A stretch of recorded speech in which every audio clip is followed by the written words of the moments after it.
Bismillahirrahmanirrahim. Assalamualaikum warahmatullahi wabarakatuh. Perkenalkan, nama saya Dewi Purwanti. Saya dari Pendidikan Jasmani kelas 2C NPM 1921911083. Di sini saya akan menjelaskan konsep kurikulum pendidikan jasmani. Yang pertama, pengertian pendidikan jasmani. Pendidikan jasmani itu merupakan bagian integral dari sistem pendidikan secara keseluruhan yang memfokuskan pada pengembangan aspek kebugaran jasmani, keterampilan gerak, keterampilan berpikir kritis, stabilitas emosional, keterampilan sosial, penalaran dan tindakan moral melalui aktivitas jasmani.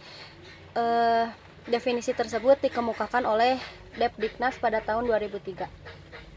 Lalu definisi selanjutnya yang dikemukakan oleh Badan Standar Nasional Pendidikan atau BSNP yang menyatakan pendidikan jasmani adalah suatu proses pembelajaran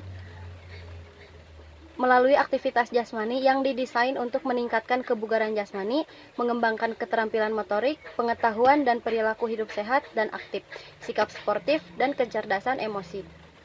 Lalu ada juga beberapa ahli yang mengemukakan pendapatnya mengenai pengertian pendidikan jasmani. Yang pertama ada menurut Sukinata pada tahun 2000. Beliau menuturkan pendidikan jasmani, olahraga, dan kesehatan merupakan bagian integral dari pendidikan total yang mencoba mencapai tujuan mengembangkan kebugaran jasmani, mental, sosial, serta emosional bagi masyarakat dengan wahana aktivitas jasmani.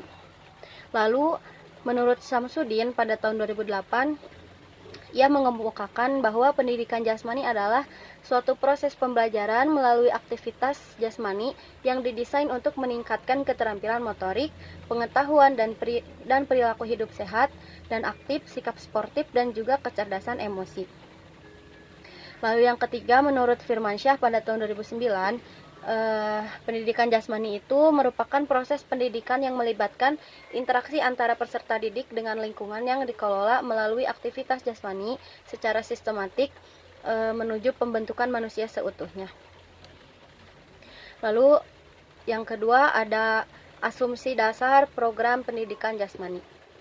Asumsi dasar itu pada dasarnya adalah pijakan yang kokoh dan dapat dipertanggungjawabkan dalam menyelenggarakan sesuatu.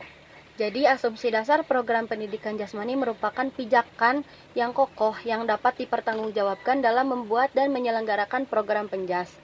Di sini ada 3 asumsi dasar program pendidikan jasmani, yaitu yang pertama, program pendidikan jasmani dan program olahraga mempunyai tujuan yang berbeda.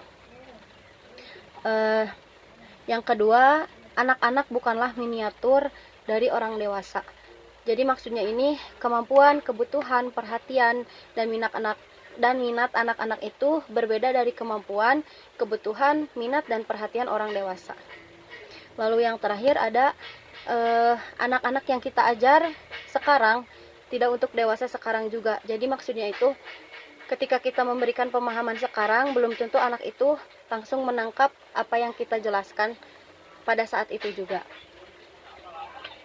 Yang ketiga ada yang bahasan selanjutnya, karakteristik program pendidikan jasmani.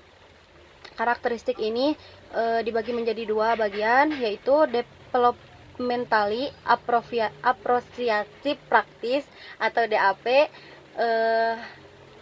yang dimaksudkan tugas ajar yang memperhatikan perubahan kemampuan anak dan tugas ajar yang dapat membantu mendorong perubahan tersebut.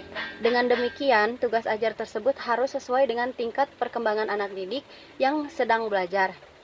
Tugas ajar yang sesuai ini harus mampu mengakomodasi setiap perubahan dan perbedaan karakteristik setiap individu, serta mendorongnya ke arah perubahan yang lebih baik. Lalu karakteristik yang kedua ada Instructionally Appropriative Practice atau IAP. Maksudnya di sini adalah tugas ajar yang diberikan diketahui merupakan cara-cara pembelajaran yang paling baik.